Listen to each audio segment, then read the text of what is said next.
The book I'm going to read is called Oh, the Places You'll Go by Dr. Seuss. Dr. Seuss's birthday is on March the 2nd, and it's coming up soon. I love this book. I usually read it at a graduation because we can dream of all the places we can go and do in life. For example, maybe some of you like to be a pastor, or like to be a teacher, or maybe you would like to be an engineer. The world, God has given us a wonderful world, and you can dream of what you would like to do and where you would like to go. Congratulations! Today is your day. You're off to great places. You're off and away. You have brains in your head. You have feet in your shoes. You can steer yourself any direction you choose. You're on your own, and you know what you know, and you are the guy who will decide where to go. You'll look up and down streets, look them over with care. About some you will say, I don't choose to go there. With your head full of brains and your shoes full of feet, you're too smart to go down any not so good street. And you may not find any you'll want to go down. In that case, of course, you'll head straight out of town. It's opener there in the wide open air. Out there, things can happen, and frequently do, to people as brainy and footsy as you. And when things start to happen, don't worry, don't stew. Just go right along. You'll start happening too.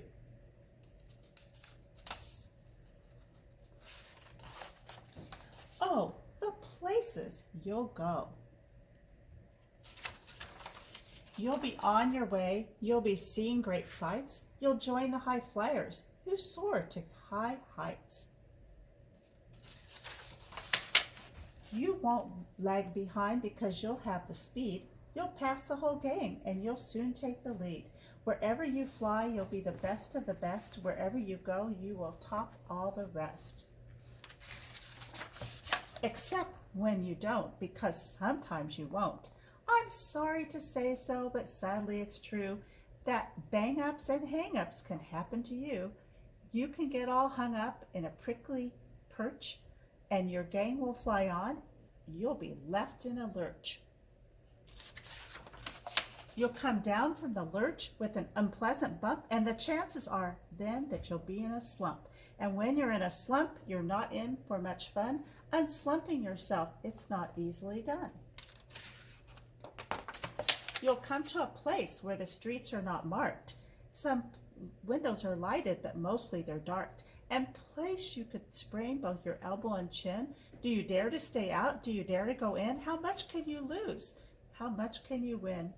And if you go in, should you turn left or right in 3/4, or maybe not quite, or go round back and sneak in from behind?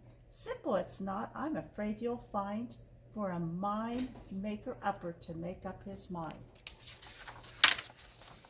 You can go get confused, that start into race down long wiggled roads at a breaknecking pace, and grind on for miles across weirdish wild space, headed I fear toward a most useless place, the waiting place.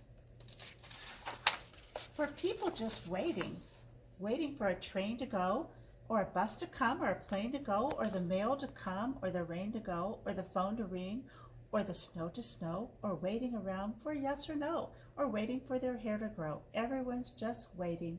Waiting for the fish to bite, or waiting for wind to fly a kite, or waiting around for Friday night, or waiting perhaps for their Uncle Jake, or a pot to boil, or a better break, or a string of pearls, or a pair of pants, or a wig with curls, or another chance. Everyone is just waiting. No, that's not for you. Somehow you'll escape all that waiting and staying. You'll find the right places where boom bands are playing. With banner flip-flapping, once more you'll ride high, ready for anything under the sky, ready because you're that kind of guy. Oh, the places you'll go, there is fun to be done, there are points to be scored, there are games to be won, and the magical things you can do with that ball will make you the winningest winner of all. Fame, you'll be famous as famous can be, with the whole wide world watching you win on TV. except when they don't, because sometimes they won't. I'm afraid that sometimes you'll play lonely games too, games you can't win because you'll play against you. All alone, whether you like it or not, alone will be something you'll be quite a lot. And when you're alone, there's a very good chance you'll meet things that scare you right out of your pants. There are some down the road between hither and yon that can scare you so much you won't want to go in. But on you will go through the weather foul. Oh, you will go, though your enemies prowl. Oh, you will go, though the hinkin cranks howl. Onward, up many a frightening creek, through your arms may get sore and your sneakers may leak. On and on you will hike, and I know you'll hike far, and face up to your problems wherever they are. You'll get mixed up, of course, and you already know you'll get mixed up with many strange birds as you go. To be sure, when you step with care and great tact, and remember that life's a great balancing act. Just never forget to be dexterous and deft, and never mix up your right foot with your left. And you will succeed. Yes, you will succeed indeed. 98.34% guaranteed. Kid, you'll move mountains. So, be your name Buxbaum, or Bixby, or Bray, or Marchiadai, or Aliban, Alan O'Shea, you're off to great places. Today is your day. Your mountain is waiting, so get on your way. But when you get on your way, I want you to take Jesus with you, and he will help you through all these roads and paths. So he is your helper and your friend, and someone you want to pray to get to the high mountain.